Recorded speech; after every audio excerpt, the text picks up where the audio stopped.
Ça fait des années que je pense que notre histoire est déséquilibrée par le fait même de la subordination, on pourrait dire, universelle du féminin à travers les femmes.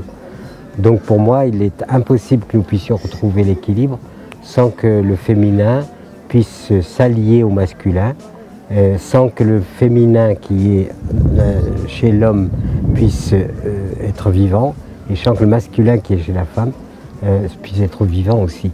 Donc c'est quelque chose qui me paraît absolument indispensable à poser comme une des grandes problématiques du monde d'aujourd'hui, et ne pas occulter cette question, ne pas la considérer comme finalement subsidiaire ou comme contingente. C'est une grande question que nous devons nous poser aujourd'hui, c'est comment retrouver cet équilibre féminin-masculin. Dans le contexte aujourd'hui où l'alimentation humaine est entièrement de plus en plus entre les mains de multinationales, qu'elle est de plus en plus régie et gérée par les multinationales, par des grosses structures d'exploitation agricole, etc. Je pense qu'on doit légitimement résister à cette confiscation qui est faite aux communautés de survivre par elles-mêmes.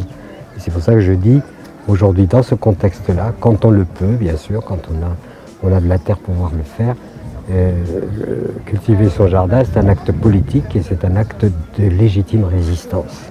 Voilà. Il ne faut pas le prendre simplement comme un acte simple de produire du produit bio, c'est aussi un acte de résistance. J'ai les moyens de me nourrir, de nourrir ma famille, donc je le fais. Même si j'ai d'autres travaux à côté, je le fais parce que plus il y aura de gens qui feront cette action d'autonomie et de liberté, et bien plus l'humanité va reconquérir sa légitimité qui est d'être responsable de sa survie biologique.